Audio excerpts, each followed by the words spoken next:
हर हर महादेव साथियों, आप सभी का मेरे चैनल लव यू जिंदगी में तहे दिल से स्वागत है। आप सुन रहे हैं अपनी मनपसंद कहानी वफा। अब हम करेंगे। लेकिन ईशानी आंटी जा कहाँ रही थी? शिवम ने पूछा।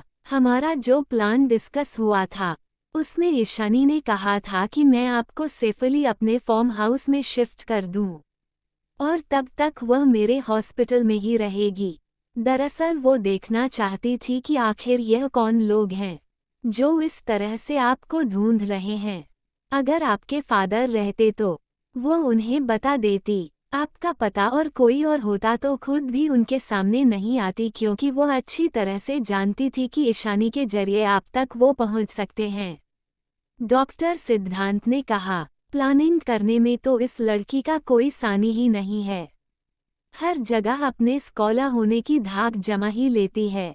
रणविजय ने मुस्कुराते हुए कहा, बस अपने उसी प्लान के अनुसार हम लोगों ने काम शुरू किया था। आपको मेरे फार्म हाउस में शिफ्ट करने की पूरी तैयारी हो चुकी थी, बस आपको ले जाना था। एम्बुलेंस रेडी थी। तभी हमें पता चला कि वह लोग 2 गाड़ियों में मेरे क्लिनिक की तरफ ही आ रहे हैं। ईशानी ने एक नज़र आप पर डाली और मुझको आपको एम्बुलेंस में शिफ्ट करने के लिए कह दिया। डॉक्टर सिद्धांत तुरंत रणविजय को लेकर अपने फार्म हाउस की तरफ निकल गए।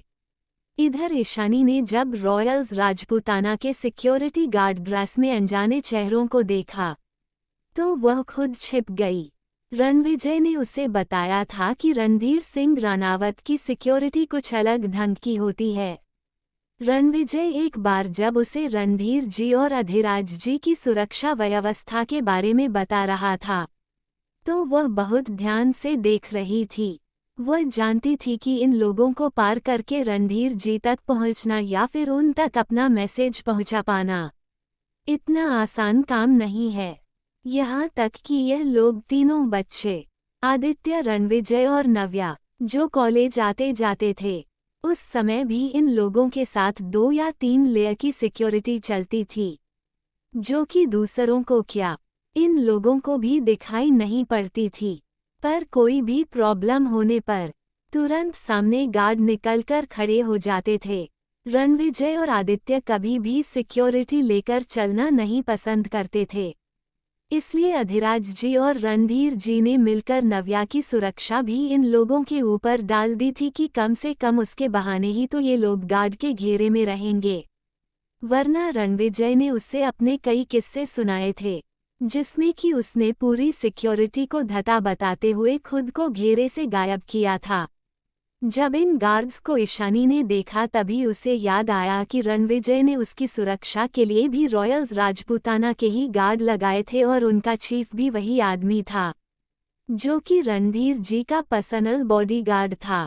वो लगभग रणधीर जी के ही उम्र का था और हमेशा उनके साथ ही रहता था। ईशानी उससे 1-2 बार मिल भी चुकी थी और उसका नंबर भी ईशानी के फ़ोन में था, पर उसका फ़ोन तो उस रात वहीं रह गया था, वकील के दफ्तर में। ये गार्ड जो आए थे, इनका सीनियर कोई दूसरा था। आने के साथ ही उसने पूरे क्लिनिक को चारों तरफ से घेर लिया था।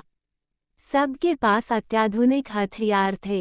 हॉस्पिटल के हर एक कमरे में तलाशी होने लगी थी। ईशानी को छुपना मुश्किल हो रहा था, पर किसी तरह से ईशानी उन लोगों को चकमा देकर भागने में कामयाब हो गई थी। डॉक्टर सिद्धांत एम्बुलेंस के साथ ही गए थे। उन्होंने अपनी गाड़ी ईशानी के लिए छोड़ दी थी। हालांकि अभी ईशानी की तबीयत उतनी सही नहीं थी। तुरंत सर्जरी होने के बाद उसे काफ़ी रेस्ट चाहिए था, पर किस्मत ने उसे सांस लेने का भी मौका नहीं दिया था। डॉक्टर सिद्धांत उसे एम्बुलेंस के साथ ही लेकर जाना चाहते थे, लेकिन ईशानी ने मना कर दिया था, क्योंकि वह जानती थी कि डॉक्टर सिद्धांत का फार्म हाउस इन लोगों के पास रणविजय को छिपाने का आखिरी ठिकाना है और अब वह रणधीर जी से नहीं मिली तो सब कुछ खत्म हो जाएगा। डॉक्टर सिद्धांत की गाड़ी में ईशानी सीधी अपने घर आई। वह पहले भी यहाँ आने की 2-4 बार कोशिश कर चुकी थी, लेकिन यहाँ पर सिक्योरिटी रहती थी।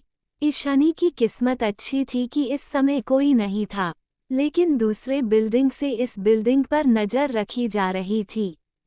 किसी के मौजूदगी का आभास होते ही उस आदमी ने अपने सीनियर को कॉल कर दिया।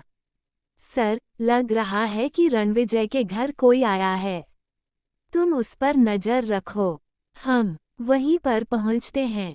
यह आदमी जो कि डॉक्टर सिद्धांत के हॉस्पिटल में तोड़फोड़ मचा रहा था, अब अपने सारे साथियों को समेटकर रणविजय के घर की तरफ निकल गया। इस बात से अनजान ईशानी ने पूरे सावधानी के साथ पिछले दरवाजे से अपने घर में एंटर किया। पूरे घर को उन लोगों ने कबाड़ बनाकर रख दिया था। शायद उन्हें किसी चीज की तलाश थी, इसलिए उन्होंने पूरे घर की गहरी तलाशी ली थी। लैपटॉप जैसे सामान गायब थे। कोई भी चीज अपने जगह पर नहीं थी। ईशानी को समझ ही नहीं आ रहा था कि आखिर वह कॉन्टैक्ट लिस्ट कहाँ से ढूंढे। बहुत खोजने पर उसके हाथ रणधीर जी के पर्सनल बॉडीगार्ड का पर्सनल नंबर लग गया, जो कि रणविजय ने उसे दिया था और उसने अपनी डायरी में पीछे लिख रखा था। ईशानी ने डॉक्टर सिद्धांत के फ़ोन से उनको फ़ोन लगा दिया, जो कि उस वक्त उसके पास था। इधर रणधीर जी अपने बॉडीगार्ड के साथ ईशानी और रणविजय की तलाश में जगह जगह घूम रहे थे। वह लोग अभी रास्ते में ही थे। हेलो अंकल, मैं ईशानी बोल रही हूँ, रणविजय की वाइफ। क्या रानावत सर एब्रॉड से आ चुके हैं? ईशानी बेटा कहाँ हो? कहाँ है? सर आ चुके हैं और आप लोगों को ढूंढ रहे हैं।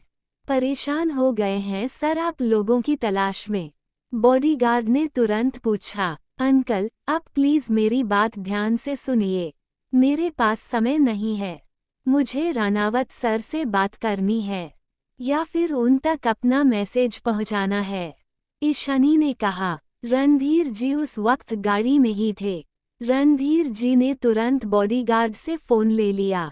वह अभी कुछ बोलते उसके पहले ही ईशानी की आवाज़ सुनाई पड़ी। रणविजय की जान खतरे में है, किसी तरह से उसे बचाना है। तुम घबराओ मत बेटा, मैं पहुंच रहा हूँ। बताओ तुम कहाँ हो? रणधीर जी ने बेसब्री से कहा। रणधीर जी की आवाज़ सुनकर ईशानी की आंखों में आंसू आ गए। सर, रणविजय को मैंने अभी अभी डॉक्टर सिद्धांत के फार्म हाउस में शिफ्ट किया है। आप किसी तरह से जाकर उसको बचा लीजिए प्लीज सर। और सर, किसी को भी इस बात की भनक नहीं लगनी चाहिए, वरना आपसे पहले वो पहुंचकर उसे मार देंगे। उसकी जान अब आपके हाथ में है, ईशानी ने कहा। कौन से लोग हैं बेटा? कौन तुम लोगों के पीछे पड़े हैं? मुझे बताओ, रणधीर जी ने पूछा। मालिक के आदमी हमारे पीछे बुरी तरह से पड़े हुए हैं। उन्होंने हमारा पूरा घर बर्बाद कर दिया है, पर वह अभी तक रानावत ग्रुप के ओरिजिनल पेपर नहीं पा सके हैं। मैं अभी अपने घर में हूँ और रणविजय को मैंने डॉक्टर सिद्धांत के फार्म हाउस में शिफ्ट करा दिया है। मैं किसी तरह से यहाँ से पेपर निकालकर निकलने की कोशिश करती हूँ और ऐसा अगर नहीं भी हो सका, तब भी ये पेपर उनके हाथ नहीं लगेंगे। आप निश्चिंत रहें और प्लीज़ किसी तरह से मेरे रणविजय को बचा लीजिए, ईशानी ने रिक्वेस्ट करते हुए कहा। इस मलिक को तो मैं इसके पूरे खानदान के साथ बीच चौराहे पर गोली मार दूंगा, पर अभी के लिए पेपर को छोड़ो बेटा। अगर उन्हें पेपर चाहिए तो दे दो। रानावत ग्रुप क्या, रॉयल्स राजपूताना के भी जितने पेपर तुम लोगों के पास है, सब दे दो। मेरे लिए सबसे ज्यादा कीमती तुम लोगों की जान है, और तुम वहीं पर रहो, मैं पहुंचता हूँ, रणधीर जी ने कहा। नहीं नहीं सर, मैं यहाँ से निकलकर आपको फार्म हाउस में ही मिलने की कोशिश करती हूँ, पर प्लीज आप पहले रणविजय को बचा लीजिए। वह अपने पैरों पर खड़ा भी नहीं लगता कि कोई आ रहा है। मैं यहाँ से निकलने की कोशिश करती हूँ क्योंकि शिवी मेरे साथ है, ईशानी ने कहा। अभी वह आगे कुछ और बोलती उससे पहले ही फोन कट गया। गाड़ी जल्दी से रणविजय के घर की तरफ मोड़ लो। सारे सिक्योरिटी ऑफिसर को बोलो कि वह वहां पहुंचे। मेरी बहू और पोती को कुछ नहीं होना चाहिए, और गिने चुने आदमियों को डॉक्टर सिद्धांत के फार्म हाउस को भी अपने अंदर में लेने के लिए कह दो। अगर कोई मालिक का आदमी रास्ते में आए तो उसे खत्म कर देना। जितनी गोलियां चलानी है चला सकते हो, लेकिन मेरे बेटे को वहाँ पर कुछ नहीं होना चाहिए। रणधीर जी ने अपने बॉडीगार्ड को तुरंत ऑर्डर दिया। तुरंत सिक्योरिटी एजेंसी दो टुकड़ों में बंटकर एक रणविजय के घर की तरफ चल दी, दूसरे सिद्धांत के फार्म हाउस की तरफ।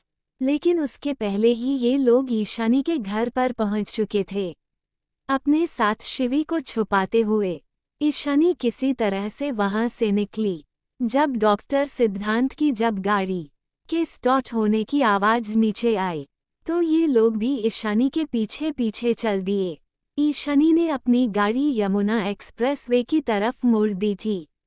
वो किसी भी तरह से इन लोगों से दूर निकलना चाह रही थी।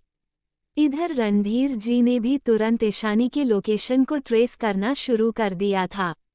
उन्हें भी अपने बहू और पोती के ऊपर खतरे का आभास हो गया था, और उनकी गाड़ी भी ईशानी के पीछे ही उसी रास्ते की ओर जा रही थी। तभी अचानक ईशानी की गाड़ी के टायर को मलिक के आदमियों के बंदूक से निकली हुई एक बुलेट ने पंचर कर दिया। गाड़ी लहराती हुई रोड से आउटसाइड जाने लगी। आगे क्या हुआ था जानने के लिए बने रहे अगले भाग तक। तब तक के लिए वीडियो को लाइक और चैनल को सब्सक्राइब करना मत भूलिएगा। खुश रहिए, स्वस्थ रहिए, मस्त रहिए और यही YouTube पर मिलते रहिए। मिलते हैं अगले भाग के साथ। हर हर महादेव।